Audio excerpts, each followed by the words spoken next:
जय हिंद साथियों, स्वागत है आपका self study classes with Sumit Jain YouTube channel और दोस्तों ऐप में। आपको वीडियो को लाइक करना है दोस्तों और अपने मित्रों तक शेयर जरूर करना है। और अगर आपने अभी तक सेल्फ स्टडी क्लासेस का ऐप डाउनलोड नहीं किया तो सेल्फ स्टडी क्लासेस ऐप जरूर डाउनलोड करें। ठीक है दोस्तों, अपना ये डाउट्स वाला जो है अपना सेशन होता है, डाउट्स वाले क्वेश्चन हम लेकर के आते हैं। ये सेशन आपको जरूर देखना है। आपसे पूछा जाता है पूस की रात कहानी के रचनाकार कौन हैं। आपसे प्रश्न पूछा जाएगा। तो दोस्तों आपको अभी तक यही पता है कि पूस की रात जो कहानी है वो किसकी है।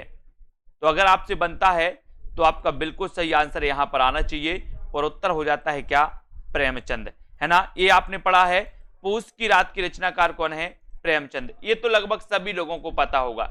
लेकिन एक क्वेश्चन और पूछा जाता है दोस्तों, पूस की रात के बाद, है ना, पूस की रात के बाद अगर आपसे पूछा जाता है तो आप क्या उत्तर लगाओगे, बादशाह हुसैन रिजवी। यहां कंफ्यूज नहीं होना, ऑप्शन में प्रेमचंद भी हो सकता है। पूस की रात के बाद की रचनाकार कौन है, तो कई लोग कंफ्यूज होकर प्रेमचंद लगा देते हैं क्योंकि उनको पता है पूस की रात तो प्रेमचंद की है, तो ये पूस की रात के बाद यानी कि ये भी प्रेमचंद की ही होगी। ऐसा नहीं करना। पूस की रात कहानी ये प्रेमचंद जी की है दोस्तों, और पूस की रात के बाद ये बादशाह हुसैन रिजवी की है, बादशाह हुसैन रिजवी की। ठीक है, तो इन क्वेश्चनों को अपन को समझना है, क्लियर करना है। तेरी मेरी उसकी बात दोस्तों ये किसकी रचना है, तो ये आपको याद रख लेना। तेरी मेरी उसकी बात, मैंने कई बार आपको बताया है कि तेरी मेरी उसकी बात ये जो रचना है दोस्तों ये किसकी है, यशपाल की। मैंने याद भी करवाया, बोले तेरी मेरी उसकी बात, यश को मत बताना। किसको नहीं बताना, यश को। तो यश से क्या बनेगा, यशपाल, है ना। तेरी मेरी उसकी बात, यशपाल को मत बताना, ऐसे करके। तो ये तेरी मेरी उसकी बात ये यशपाल जी की रचना है। जबकि एक क्वेश्चन पूछा जाता है दोस्तों, कोठरी की बात, बोले सर कोठरी की बात कैसी रहनी चाहिए। कोठरी की बात अपन बोलते हैं ना, कोठरी की बात है ये कैसी रहनी चाहिए, अग्गे, किसी को पता नहीं होनी चाहिए, अग्गे रहनी चाहिए, है ना। तो कोठरी की बात ये जो दोस्तों कहानी संग्रह है ये किसका है, अग्गे जी का, है ना। और तेरी मेरी उसकी बात ये जो रचना है ये दोस्तों किसकी है, यशपाल जी की। ठीक है, तो ये डाउट्स आपके क्लियर होते हैं यहां पर। अगला डाउट्स देखते हैं, अगला हिंदी के प्रथम कवि कौन है, हिंदी के प्रथम कवि कौन है।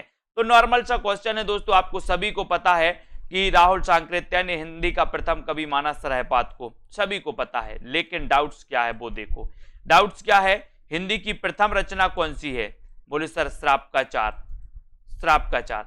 ठीक है, इसके रचनाकार कौन है, तो आपको पता है कौन है, देवसेन।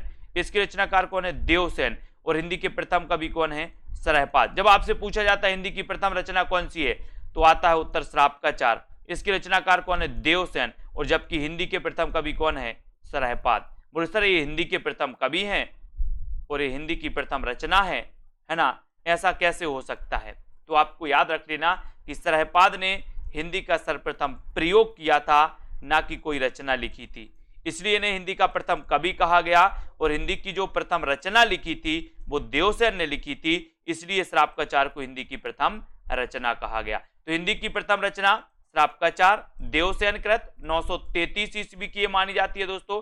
ये भी कई बार पूछा गया है ना। इसमें जैन धर्म से संबंधित श्रावक धर्म का इसमें दोस्तों चित्रण किया गया है। और इस सरहपाद ये हिंदी के प्रथम कवि हैं, जिन्हें कि राहुल सांकृत्य ने हिंदी का प्रथम कवि और अधिकांश विद्वानों ने माना। जबकि दोस्तों हिंदी का प्रथम कवि स्वयंभू को रामकुमार वर्मा ने माना, स्वयंभू को रामकुमार वर्मा ने हिंदी का प्रथम कवि माना था, है ना। जबकि स्वयंभू आपको पता है कि इनकी एक रचना है पयोमचर्यु, ये राम काव्य पर आधारित महाकाव्य माना जाता है पयोमचर्यु, है ना। और ये दोस्तों स्वयंभू अपभ्रंश के प्रथम महाकवि हैं, जबकि रामकुमार वर्मा ने स्वयंभू को हिंदी का प्रथम कवि माना, है ना। बात करें चंद्रबरदाई की, तो ये चंद्रबरदाई हिंदी के प्रथम महाकवि माने जाते हैं, चंद्रबरदाई। इनका ग्रंथ कौन सा है, तो पृथ्वीराज रासो माना जाता है। ठीक है, तो इन चीजों को अपन को याद रख लेना, ये सारे के सारे हिंदी के प्रथम कवि, है ना, महाकवि, इनसे रचनाएं पूछी जाती है हमेशा। अब दोस्तों यहां पर हम बात करेंगे बिहारी और देव के रचनाकार कौन है, बिहारी और देव। आपको पता है दोस्तों, तुलनात्मक आलोचना आपने पढ़ी होगी। तुलनात्मक आलोचना के जनक कौन माने जाते हैं? पदम सिंह शर्मा। कौन माने जाते हैं? पदम सिंह शर्मा। ये अगर क्वेश्चन कभी आपसे पूछा जाए कि तुलनात्मक आलोचना के जनक कौन है, तो पदम सिंह शर्मा। यहां पर देखो, बिहारी और देव की तुलना की और बिहारी को श्रेष्ठ बताया किसने? किसने बताया? भगवान दीन ने। जबकि दोस्तों इसका उल्टा देव और बिहारी की तुलना की और देव को श्रेष्ठ बताया किसने? मिश्र बंधुओं ने, यानी कि कृष्ण बिहारी मिश्र बंधुओं ने। तो यहां पर आपको याद रखना, बिहारी और देव के रचनाकार भगवान दीन, जबकि देव और बिहारी के रचनाकार कृष्ण बिहारी मिश्र, यानी कि मिश्र बंधु नाम आता है। ठीक है, तो इनको आपको याद रख लेना। ये देखो यहां पर देव और बिहारी कृष्ण बिहारी मिश्र यानी मिश्र बंधु, और दोस्तों बिहारी और देव भगवान दीन। ये कभी कभी पूछा जाता है कि बिहारी और देव, इस रचना में बिहारी को श्रेष्ठ किसने माना? तो भगवान दीन ने। देव और बिहारी में देव को श्रेष्ठ किसने माना? तो मिश्र बंधुओं ने, कृष्ण बिहारी मिश्र ने। ठीक है, तो ये डाउट्स भी याद रख लेना, बिहारी और देव भगवान दीन, देव और बिहारी कृष्ण बिहारी मिश्र। ठीक है, क्लियर। अब यहां पर आते हैं दोस्तों, त्रिलोचन का वास्तविक नाम क्या है? त्रिलोचन का वास्तविक नाम आपसे पूछा जाता, डाउट्स यहां होता है। एक तो क्वेश्चन आपसे पूछा जाता है दोस्तों कि नागार्जुन का वास्तविक नाम क्या है। एक क्वेश्चन आता है नागार्जुन का वास्तविक नाम क्या है, जबकि नागार्जुन को आपका पता है दोस्तों कि नागार्जुन का जो है क्या वास्तविक नाम था इनका? नागार्जुन का जो वास्तविक नाम था वो था वैद्यनाथ, जबकि त्रिलोचन का वास्तविक नाम क्या था? वासुदेव। क्या नाम था इनका? वासुदेव। किसका? त्रिलोचन का।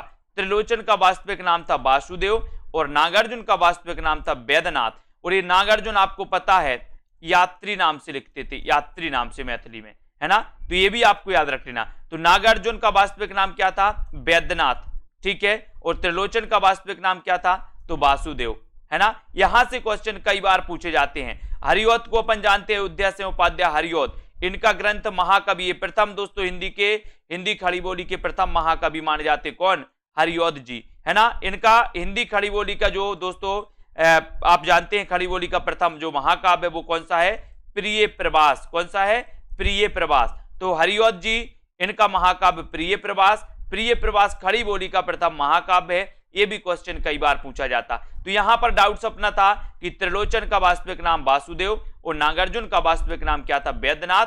कई लोग त्रिलोचन के चक्कर में वैद्यनाथ लगा देते हैं, इसलिए कंफ्यूज नहीं होना। अगला क्वेश्चन आपके लिए, प्राकृत पेंगलम ग्रंथ की रचनाकार कौन है? अगला डाउट्स है प्राकृत पेंगलम, ये रचना भी कई बार पूछी जाती है। तो यहां पर दोस्तों दो चीजें आती हैं, दो में डाउट्स होता है, एक तो लक्ष्मीधर में और एक बंसीधर में। बंसीधर, लक्ष्मीधर। तो यहां आपको डाउट्स याद रख लेना है। प्राकृत पेंगलम ये जो ग्रंथ है ये लक्ष्मीधर का है। किसका है? लक्ष्मीधर का। जबकि बंसीधर ने प्राकृत पेंगलम की क्या लिखी थी? टीका लिखी थी। आपसे पूछा जाए प्राकृत पेंगलम की टीका के रचनाकार कौन है, तो उत्तर हो जाएगा बंसीधर। बोले बंसी वाले टीका लगाते हैं, है ना, बंसी बजाने वाले टीका लगाते हैं। तो बंसीधर ने प्राकृत पेंगलम की टीका लिखी, जबकि मूल ग्रंथ प्राकृत पेंगलम के जो रचनाकार थे वो कौन थे? लक्ष्मीधर। ये क्वेश्चन कई बार पूछा गया और डाउट्स में कई लोग बंसीधर लगा के आते हैं, है ना। तो अब डाउट्स नहीं करना, प्राकृत पेंगलम की टीका बंसीधर और प्राकृत पेंगलम लक्ष्मीधर। ठीक है, इसको याद रखेंगे। अब दोस्तों अब अपना जो है नेक्स्ट सेशन, अगले वीडियो में हम और भी प्रश्नों पर चर्चा करेंगे। अगर आपका भी कोई डाउट्स वाला प्रश्न है और आपको भी याद नहीं होता, हमेशा डाउट्स रहता है, एक बार पढ़ने पर भी डाउट्स बना रहता है, तो वो जरूर कमेंट में बताएं और इस डाउट सेशन से जरूर जुड़ें, अपने मित्रों को जोड़ें, है ना, और सेल्फ स्टडी क्लासेस का ऐप जरूर डाउनलोड कर लें। ठीक है, तो आज की इस वीडियो के लिए बस इतना ही। जय हिंद।